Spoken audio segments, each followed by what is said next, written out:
Bonjour, je me présente, je m'appelle Mohamed Zari, je suis entraîneur de club, donc Wushu Fight Academy depuis 2014, donc jusqu'à aujourd'hui. Ça fait un peu plus de 10 ans maintenant. Et je suis également entraîneur de l'équipe de France. J'ai fait 2010 à 2014 en sanda et puis 2014 à aujourd'hui en kickboxing. J'ai pratiqué le judo à l'âge de 8 ans, donc de 8 ans jusqu'à 10 ans, j'ai fait du judo. Et ensuite j'ai fait du kung fu wushu à la caserne militaire de Libourne. J'ai enchaîné avec le sanda par la suite et puis le kickboxing, le MMA en découlant. J'avais pour rêve de faire partie de l'équipe de France. Pour moi, c'était l'élite. J'ai fait mes championnats de France, etc. Donc j'ai eu ma première sélection avec Nordine Zenati, entraînant l'équipe de France, suite à un combat que j'avais perdu. Donc quand je gagnais mes combats, j'étais pas sélectionné. Peut-être que j'avais pas le format qu'il recherchait.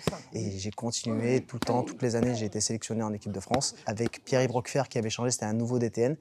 Et Bruno Fouché, l'ancien entraîneur national, qui m'ont proposé justement par la suite d'être entraîneur national. J'avais plus le ligament, mes croisés sont détériorés, donc j'avais cette possibilité-là d'être entraîneur, de rester dans le haut niveau. J'ai commencé l'aventure en tant qu'entraîneur national. En équipe de France, ouais, des grands boxeurs que j'ai pu entraîner, avec qui j'ai pris beaucoup de plaisir. Il y en a énormément. Les derniers noms, parce qu'il y en a beaucoup que je vais oublier et puis qui risquent de me taper sur les doigts. Julina Nilusmas, Lorenzo Navarro, qui sont de grands champions, champions du monde.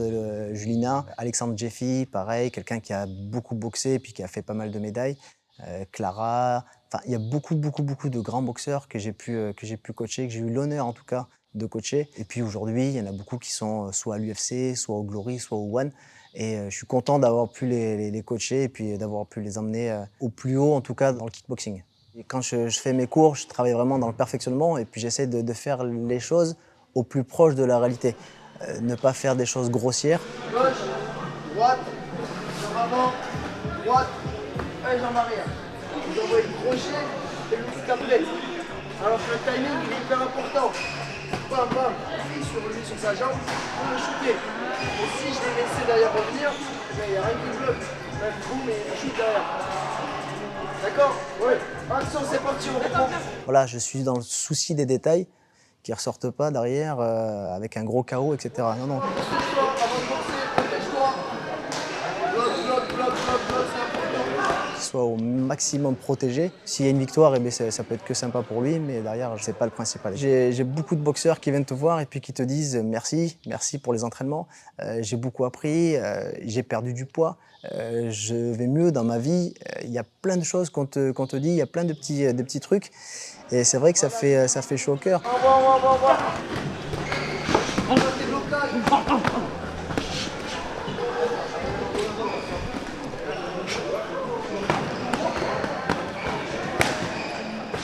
Je crois que c'est ça qui me motive et puis qui fait que derrière j'ai toujours cette flamme. C'est vraiment un moteur. Tu sais, quand tu sais que le boxeur derrière, il a besoin de ça, il rentre chez lui, il doit travailler derrière, mais il n'est pas reconnu à sa juste valeur comparé à d'autres sports où tu vois, ils s'entraînent, ils font ce qu'ils ont à faire et puis ils ont ce qu'il faut pour justement vivre. Eux, ils doivent penser à autre chose. Comment je vais faire demain pour remplir l'assiette? Qu'est-ce que je dois faire? Je dois aller au boulot, je dois faire ci, je dois faire ça. Donc c'est vrai qu'il y a beaucoup de taf à faire de ce côté-là. De les amener au très haut niveau et puis de les amener à la médaille d'or, etc., c'est vrai que c'est un grand honneur et puis je suis super content, c'est une grande fierté. Mais après, derrière, qu'ils puissent avoir un bon emploi, les aider justement dans leur formation. Donc, quand ils viennent me voir, on va mettre comment je fais pour passer mes BMF, comment je peux faire pour passer mon BP. Ben voilà, on essaie de les aiguiller justement pour voir avec le DTN, pour être pris en charge avec la fédération. Voilà, au moins, tu sais, qu'ils ne ressortent pas de l'équipe de France avec que des médailles d'or et puis le bec dans l'eau. Il faut se payer après les diplômes, etc. Oh non, qu'ils ressortent au moins avec ça. Et puis, j'ai Cédric Sellarié qui est le coach de MMA. Donc, le coach de MMA que je connais depuis très longtemps. On était au lycée ensemble. Momo, je le connais depuis qu'on a, je pense, 15 ans. Lui, il faisait dans le kung-fu, sanda. Et moi, j'étais karatéka à l'époque. On était dans les mêmes lycées. Et un jour, voilà, je crois que c'est moi qui ai été le voir en lui demandant, écoute, je sais que tu es bon dans ce que tu fais. Eh ben, est-ce que ça te dirait pas qu'on s'entraîne ensemble? Donc les étés, on avait la clé de certaines salles pour s'entraîner, et puis on allait se taper dessus. C'était comme ça, on passait en moto, en mobilette, en vélo. Donc on s'entraînait, il venait le matin me chercher très tôt, à 7 h du matin. On prenait vélo, on faisait 20 km à vélo, on allait s'entraîner à la salle, on faisait de la natation. Il est plus âgé que moi. Et puis voilà, je l'avais toujours pris en mentor. Je me suis dit que c'était quelque chose. Et puis si je veux progresser, c'est avec ce gars-là qu'il faut que j'aille, c'est pas avec un autre. Et on a fait un petit groupe comme ça de gars qui faisaient un petit peu du judo, du jiu-jitsu, du viet vo dao, du karaté, du sanda, enfin voilà. Et on se retrouvait un peu les étés comme ça. Et puis on faisait notre MMA avant que ça existe en fait. On s'entraînait entre nous comme ça. Mais c'est bizarre, mais ouais, c'est ça qui s'est passé. Parce que je préparais mes combats, championnat d'Europe, etc. en sanda. Et je me préparais avec Cédric. On faisait des gros sparring. On s'entraînait très dur. Et j'ai quand même intégré l'équipe de karaté de la brigade des sapeurs-pompiers de Paris pour faire tout ce qui était championnat de France militaire, CSAD corporatif, tout ça. Mais en parallèle, je faisais de la boxe thaï. Et quand j'ai découvert en allant à la boxe thaï le MMA à Paris avec Loïc Pora, je me suis dit que c'était absolument ce que je voulais faire, donc j'avais 19 ans, tu vois. Et à ce moment-là, j'ai arrêté complètement le karaté, la compétition et tout. Et je me suis mis à ne faire plus que de la boxe quand je revenais sur Bordeaux et du MMA quand j'étais à Paris. Donc on travaillait ensemble au Comité Évolution. Comité Évolution, c'était un club de karaté. Je lui ai proposé de créer une section Sanda dans ce club-là. Donc on avait karaté, MMA et Sanda. On avait des gars de Bordeaux qui venaient s'entraîner dans un club de campagne où il y a 2000 habitants. Il y avait 150 licenciés dans ce club. C'était un truc énorme, ça tournait hyper fort et tout. Et puis par la suite, voilà, j'ai ouvert mon club ici à Libourne. Et donc voilà, il s'est retrouvé un petit peu à donner des cours à Bordeaux, à donner des cours un petit peu partout. J'ai mordu, il m'a demandé si je pouvais faire les cours de MMA. Bon, bien sûr, quoi. Mais à la base, je voulais arrêter. Je suis pour te dire. Et puis mon fils a mordu, donc j'ai dit bon, écoute, maintenant qu'il y est, je vais y aller à fond, quoi. J'ai fait ça pendant des années pour les autres, je vais le faire pour lui. Comment dire, j'arrive jamais au talent, c'est-à-dire que je prépare toujours mes cours. Je les écris pas plus maintenant depuis le temps que je fais ça, mais je les ai toujours dans la tête bien avant, et je réfléchis à la construction de mes cours en fonction de voilà plusieurs étapes. C'est-à-dire que je veux dans l'année avoir brossé un petit peu tout ce que je veux faire. Je ne vais pas rentrer dans le détail, mais au sol, je veux avoir vu toutes les positions, tous ces trucs-là. Mais aussi, je fais en fonction des lacunes que j'ai vues au cours précédent. Le mec en haut, il doit jamais se retrouver dans une position inférieure. Allez. Je fais aussi pas mal les tendances. C'est-à-dire que si, je sais pas, à force de regarder des combats à l'UFC ou dans des grosses organisations, ou quand j'amène un combattant combattre à l'étranger, tout ça, et que je m'aperçois qu'il y a des tendances, des choses qu'on bosse plus dans certains endroits ou qui fonctionnent bien en ce moment, tout ça. Et puis il y a la lassitude que j'essaie d'éviter, et donc par goût, il y a des moments où je vais faire que de l'anglaise, il y a des moments où je vais faire axer beaucoup sur le pied-point, d'autres je vais faire beaucoup de lutte, et après beaucoup de grappling. Donc voilà, comme ça j'essaie de pas lasser les pratiquants, et j'essaie de pas me lasser moi. Je trouve qu'il n'y a plus rien de plus chiant que la répétition. Même si je sais que c'est de la répétition que naît la performance, mais on peut trouver des axes pour se répéter, mais en changeant un petit peu de thème. Et je construis beaucoup mes cours sur des combats à thème. On part debout, lutte, face à face, pas de frappe, but du jeu d'aller au sol et tout se mettre. Et départ, lutte debout. C'est bien ça, c'est bien, il y a que comme ça que ça peut marcher. Il y a que comme ça, voilà. Voilà, ça c'est bien. Allez gars, allez, boum.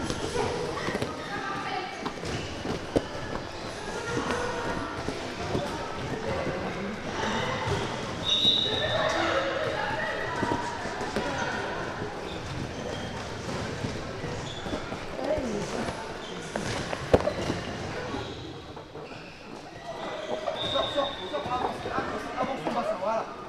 Efface, efface. Attention, dès qu'il va aller, efface. Efface. Voilà.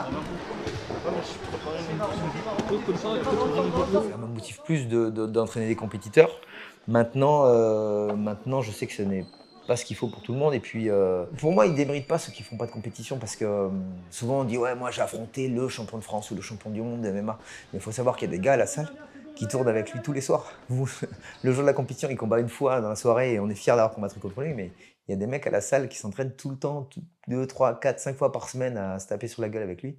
Et je pense qu'ils ne déméritent pas. Ce qui compte le plus pour moi, en tout cas, c'est l'investissement que les gens vont donner. C'est-à-dire que si j'ai un retour, je vais être vachement enthousiaste, péchu. Bien Bilal, joli passage, c'est bien d'avoir essayé. Et bien Bilal. Ok. Et Ensuite, j'ai Gaël Herrère qui est venu en tant qu'adhérent au départ. Il est arrivé, il faisait 90 kilos, c'était un mec bien portant. Je suis venu complètement par hasard, j'avais besoin de faire du sport. Je suis tombé sur la WFA, voilà, le club de Mohamed, qui m'a très bien accueilli. Et moi, je suis arrivé à une période où à la WFA, il y avait beaucoup de compétiteurs. Et la première fois que je suis arrivé, j'ai vu des gars déterminés. Ils étaient là, déterminés, je voyais, ça rigolait pas. Et je me suis dit, moi, je veux être comme eux. Il avait l'ambition de faire de la compétition. Il s'entraînait dur. Il était là tout le temps à l'écoute. Toutes les consignes qu'on pouvait donner, il les appliquait. Que ce soit physiquement, il allait à la piste, il faisait ses entraînements. Il s'est affûté, maintenant il a 77 kilos, donc il a bien perdu. Athlétiquement, il est prêt. De fil en aiguille, d'entraînement en entraînement, avec Mohamed, voilà, mon niveau a augmenté. Et c'est là que j'ai pu voilà, commencer à entrevoir la compétition. En venant tout le temps, régulièrement, beaucoup de travail, d'entraînement. Et voilà, après j'y suis arrivé. Donc j'étais super content. Il a passé après ses BMF, il a passé ses BP, donc il est formé pour encadrer et surtout pour me suppléer quand je ne suis pas là. Et non, c'est un atout majeur au club. Présent à tous les entraînements, il est tout le temps là. Non, c'est quelque chose, c'est plus qu'un coach. Pour parler de la préparation physique, je m'en occupe le lundi. Donc voilà, je mets en place de la préparation physique parfois générale. Quand j'ai des compétiteurs, je fais plus voilà, une préparation physique spécialisée dans les sports de combat. Quand je donne les cours, j'essaye de me rapprocher du plus proche de la réalité dans le combat. Voilà, des entraînements qui sont beaucoup durs physiquement, mais c'est ce qui marche. En tant que compétiteur, je préfère qu'ils soient intensifs. Parce que comme ça, il n'y a pas de mensonge. On sait vraiment que voilà, on est là pour ça, pour aller au bout des choses. Si c'est juste pour faire de la simulation de combat ou des choses voilà, qui ne marchent pas, voilà, moi j'aime bien quand voilà, je vois que ça marche. Je m'occupe du cours des enfants 6 à 12 ans sur du kickboxing. Il faut avoir beaucoup de patience avec les enfants, beaucoup de patience. Il faut être à l'écoute, il faut faire preuve de pédagogie avec eux aussi pour vraiment qu'ils assimilent ce que tu leur proposes. Les enfants, c'est particulier. Il faut leur mettre les notions aussi dès le départ, par exemple tout ce qui va être de respect. Que voilà, les sports de combat, c'est pas pour se taper, mais c'est pas pour faire n'importe quoi. Il y a tout cet aspect de pédagogie aussi qu'il faut mettre en action avec les enfants. Donc il faut leur apprendre que non, les sports de combat, c'est pas ça. C'est beaucoup de respect, c'est pour ça qu'on instaure un salut au départ du combat, à la fin, début du cours, fin du cours, pour leur montrer que voilà, les sports de combat, c'est pour apprendre les sports, c'est un sport avant tout. C'est pas pour aller taper n'importe qui dehors. Il faut les encadrer. Chaque enfant est différent. On inverse les groupes. Attendez, non, pas maintenant, revenez avec là. Il y en a, ils vont être très concentrés. Il y en a d'autres, la concentration, c'est waouh, là tu passes complètement à côté. C'est particulier, mais moi j'aime beaucoup. J'aime beaucoup parce que les enfants, voilà, ils sont eux-mêmes. Voilà, ils ne mentent pas, ils sont eux-mêmes. Donc c'est ce que j'aime avec les enfants. Et je m'occupe du cours féminin qui est le samedi matin. On a mis ça en place cette année, où les filles se retrouvent entre elles en fait, elles sont qu'entre elles. Ça me fait plaisir de faire ça parce que je vois qu'elles sont contentes. C'est souvent des femmes qui ne veulent pas avoir de regard braqué sur elles. Faire ça tranquillement, donc c'est vraiment cool. Et je m'occupe aussi de remplacer les coachs quand les coachs sont en déplacement parce qu'avec leur activité, ils sont amenés à être en déplacement, souvent à l'étranger. Et c'est hyper confortable d'avoir quelqu'un comme ça dans le club parce que je peux me dire des fois, je ne vais pas venir à l'entraînement parce que j'ai quelque chose de plus important ou même des fois je travaille. Et je sais que derrière, il y aura Gaël ou il y aura Momo qui vont prendre la place derrière. Et donc, je sais que ça sera bien fait voilà, et qu'ils vont souvent me dire ce qu'il a fait, la continuité de mes entraînements, tout ça. Donc, c'est vraiment une grosse richesse. Gaël, pour moi, c'est le combattant ultime. C'est un des gars qui me motive vraiment pour venir tous les jours à la salle parce que c'est un gars, il est toujours dans l'écoute, il est prêt à apprendre de tout le monde et de n'importe qui il est toujours en train de tester et de mettre en application ce qu'on lui montre et il est toujours hyper respectueux, toujours volontaire, toujours hyper à l'écoute, une envie de travailler énorme quoi. Et puis c'est un mec en or, c'est presque trop gentil. Tu vois, au début, je me dis, oula, c'est presque, comment ça se fait qu'il est si gentil, quoi. Mais en fait, c'est sa nature, hein. Il est comme ça et c'est un mec en or, j'adore. Ensuite, j'ai Anthony Lagab, qui est un prof de Muay Thai, qui vient d'Orly, qui a pris des cours avec Farid Kider, donc un grand champion de boxe thaï. Donc voilà, donc quand il m'a donné ses références, il n'y avait pas grand-chose d'autre à dire. J'ai commencé par le karaté, j'ai fait 11 ans de karaté. Au bout de 11 ans, je considérais que j'avais fait le tour, surtout que je me faisais tout le temps éliminer des compétitions parce qu'en fait, je cherchais le contact. Par contre, j'appréciais énormément ce côté martial. Je suis parti au taekwondo, j'ai fait 5 ans de taekwondo, j'ai fait le cercle Édouard Branco. Et étant du 94, en fait, on avait la chance d'avoir un grand sportif, une légende, un grand champion qui est Farid Kider. Premièrement, j'ai été agréablement surpris parce que je me suis aperçu que tous les a priori qu'on pouvait avoir, toutes les rumeurs ou les on-dit sur ce sport de racaille, entre guillemets, c'était complètement faux. J'ai retrouvé le côté martial que j'avais apprécié dans le karaté. Donc ça a été le coup de foudre tout de suite. J'ai été aussi entraîné par un coach qui était vraiment génial, Nasser Bousma. Donc je suis resté une bonne dizaine d'années là-bas, j'ai fait mes compétitions là-bas. Ça m'a permis de m'entraîner avec un immense champion qui est Jonathan Camara. Ce sont des gens qui sont vraiment géniaux parce qu'en fait, ils m'ont permis de voir ce que c'était que le très haut niveau, l'élite, mais toujours justement dans cette bienveillance. Et je sais que c'est quelque chose que j'essaye de retransmettre dans mes cours. Non pas que je suis un grand champion et que je suis l'élite, mais la bienveillance, en fait, c'est quelque chose qui est très important pour moi. C'est des valeurs qui ont été transmises grâce à ces gens-là aussi. Voilà, super, voilà, super. Voilà. Oui, on ne tue pas tout ça, on ne tue pas.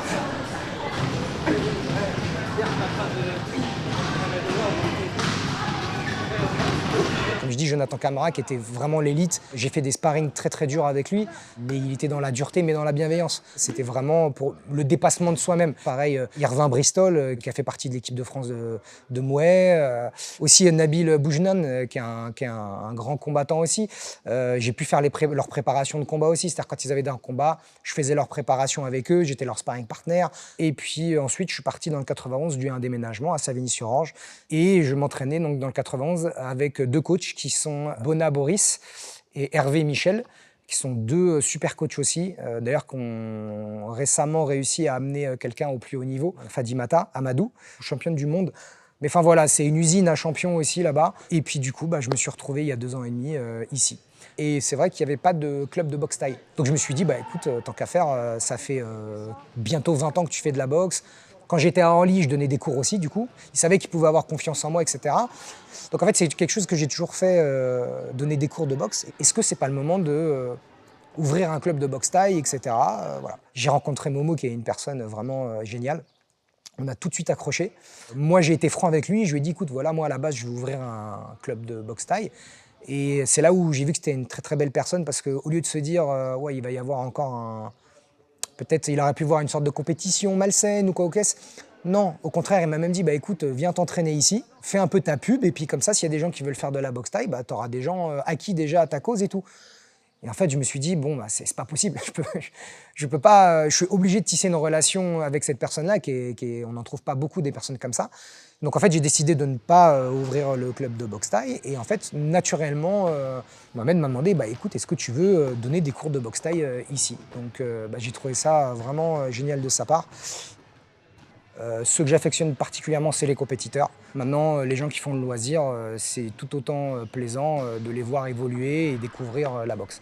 Pour moi, un combattant, que ce soit dans la vie de tous les jours et surtout dans les sports de combat, c'est quelqu'un de déterminé qui ne lâche pas, qui sait qu'il va avoir des difficultés, qui va au-devant. Un combattant, c'est quelqu'un qui va se donner les moyens, qui va être déterminé, qui ne va pas lâcher le morceau et qui, même quand c'est dur, il y va, il fonce. Peu importe le résultat, il fonce. C'est quelqu'un qui ne renoncera pas, quelqu'un qui est prêt à faire des sacrifices. Après, voilà, c'est un bien grand mot de combattant, parce qu'il y a beaucoup de gens qui ne font pas de boxe, ni sport de combat, qui combattent dans la vie de tous les jours aussi. Nous, on a la chance d'être en bonne santé, tout ça, mais certains arrivent à la salle avec déjà soit des problèmes de santé, que ce soit même physique ou psychologique, et ceux-là, c'est déjà des vrais combattants d'arriver à venir s'entraîner avec des gars durs qui n'ont pas de problème de santé. Donc, c'est une forme de combat particulière, mais c'en est une. Ce qu'on voit dans ce club, en tout cas, il y a les sports les plus durs dans les sports de combat qui sont représentés, que ce soit le MMA, le Muay Thai, le Sanda ou le K1, le Kick. C'est les sports de combat les plus durs. On ne peut pas se cacher, il n'y a pas moyen. On ne peut pas s'appuyer sur un arbitre et un règlement qui va permettre à des gars de se planquer. C'est pas possible. Et c'est en ça que c'est bien aussi la boxe, c'est qu'il n'y a pas de triche. C'est pas un sport collectif où on se dit, par exemple, aujourd'hui, j'ai moins bien joué, mais l'équipe a réussi à soulever le reste. Là, non, en fait, si ça fonctionne pas, ça peut être que de sa faute, c'est qu'on s'est pas assez entraîné, c'est qu'on n'a pas appliqué ce qu'il fallait. Physiquement, c'est hyper sollicitant, c'est hyper rude. Mentalement, c'est pas facile de se dire que je vais rentrer dans un ring ou dans une cage avec un gars et on va se mettre des coups de genoux, des coups de coude, des étranglements, des clés de bras. Et puis se dire que si je m'entraîne une fois par semaine, ça suffira pas. Le gars qui est en face, lui, va s'entraîner 2, 3, 4 fois par semaine, des fois 2 fois par jour quand on est pro. Mais avant d'être un champion, un grand champion, quand on parle de champion, pas champion de France ou champion de région, on parle de champion, champion du monde ou bien des grandes organisations comme le One, le Glory ou l'UFC quand on parle de MMA, etc. Et bien là, c'est vrai que c'est du travail de longue haleine et on passe souvent par beaucoup de défaites. Mais à chaque fois, il faut rebondir et c'est ce qui fait que tu es un champion ou pas. En tant que compétiteur, voilà, j'en ai connu des victoires, des défaites. Et la défaite, ça fait mal. C'est beaucoup de remises en question. Qu'est-ce qui n'a pas marché? Pourquoi j'ai perdu? C'est compliqué de se remettre d'une défaite pour un boxeur parce qu'on s'engage beaucoup dans la préparation. Il y a beaucoup de sacrifices. On n'est pas beaucoup à la maison avec ses proches. On est beaucoup à la salle. C'est dur une préparation. Alors on pense qu'on est au top et qu'on va tout casser. Et quand on monte sur le ring et on perd, ben souvent, voilà, la chute, elle est dure. Mais il faut savoir rebondir parce que ça fait partie du sport. On sait qu'on peut gagner, on peut perdre. C'est pour ça qu'on se prépare du mieux qu'on peut. Et c'est le jeu. Hein. Et ça apprend à encore être plus déterminé. Déjà, à comprendre pourquoi ça n'a pas marché. Voilà. Et à revenir encore plus fort. Soit on gagne, soit on apprend. C'est vrai, mais quand on apprend de sa défaite et quand on travaille sur sa défaite, c'est pas quand on se dit voilà je gagne ou soit je gagne, soit je perds, mais derrière on fait rien. Donc c'est pour ça qu'il faut se préparer du mieux qu'on peut avant de monter sur un ring. Moi, c'est ce que j'ai fait. C'est pour ça que quand j'étais loisir, voilà, j'ai d'abord fait une bonne progression. Je me suis vraiment entraîné dur. Et quand mes entraîneurs m'ont dit c'est bon, Gaël, tu peux y aller, t'es prêt. C'est pas moi, je me suis dit c'est bon, là demain je fais un combat. Non, ça marche pas comme ça. C'est les entraîneurs qui valident. Ils disent là, t'es prêt, tu peux monter. Si t'es pas prêt, tu montes pas. Comme on le disait tout à l'heure, il faut s'entraîner tout le temps pour justement prétendre à gagner un combat, gagner une compétition. Et puis, il y a plein de choses à travailler, pas un mois avant la compétition, ça se fait longtemps avant. La prépa physique, c'est très long. Tu peux pas faire ça à la dernière minute, sinon c'est du bricolage. Et quand tu te retrouves dans le ring, c'est du bricolage. Chaque goutte de sueur dépensée à l'entraînement, c'est une goutte de sang qui coulera en moins au combat. Et c'est quelque chose qui est réel, c'est-à-dire que si on ne se donne pas à 100% à l'entraînement et qu'on veut faire de la compétition, le jour de la compète, on comprend qu'on aurait mieux fait de s'entraîner durement. À l'inverse, si on s'entraîne très dur, le combat, ça devient une partie de plaisir, mais on prend un réel plaisir, on se sent bien. Quand on boxait en sanda, c'était une plateforme sans corde. C'est vrai, quand je montais, j'avais le stress, mais j'étais toujours super souriant, j'étais super content de monter. Parce que je m'entraînais très dur. Hein. Et puis quand j'étais dans la partie combat, la partie de plaisir, quand je prenais un coup, ça me faisait sourire, et puis derrière, ça me motivait. J'étais toujours super heureux de boxer. Pour être bien préparés, ils vont à la piste. Ils vont faire des entraînements, des grosses séances d'entraînement. Et ils sont bien suivis. Que ce soit l'entraînement ou que ce soit aussi la diète. Quand tu manges, tu fais attention à ce que tu manges. Tu dois faire attention pendant un petit moment parce que tu boxes, etc. Et même après les combats, il faut toujours faire attention. Faut pas manger n'importe quoi juste après le combat, etc. Se dire, ouais, je fais mon cheat meal tous les jours et compagnie. Donc non, ça, c'est la valeur des grands champions. Ils se donnent les moyens. Ça, c'est des valeurs qu'on trouve dans le sport, mais qui sont transposables en permanence dans la vie et qui vont se dire que si on veut vraiment quelque chose, c'est pas que du plaisir, ça se paye d'un autre côté. Et ceux qui sont arrivés là où ils voulaient en arriver quand ils étaient jeunes, c'est qu'ils ont transpiré. Il y a du talent forcément, mais il y a énormément de travail. Et celui qui travaille pas, il passera à côté de ses rêves.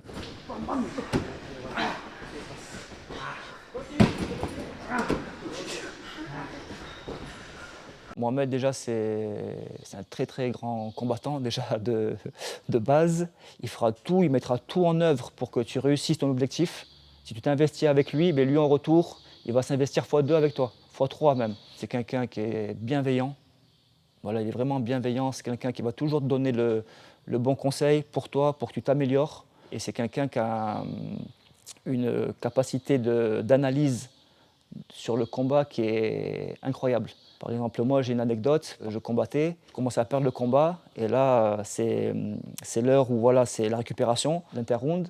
Et là, il me dit Gaël, là, tu es en train de perdre le round, donc écoute, c'est pas grave. Ce que tu vas faire, c'est quand je te dis tu mets high kick, Mais c'est pas t'attends, c'est directement. Et moi, je dis, ah ouais, d'accord et tout.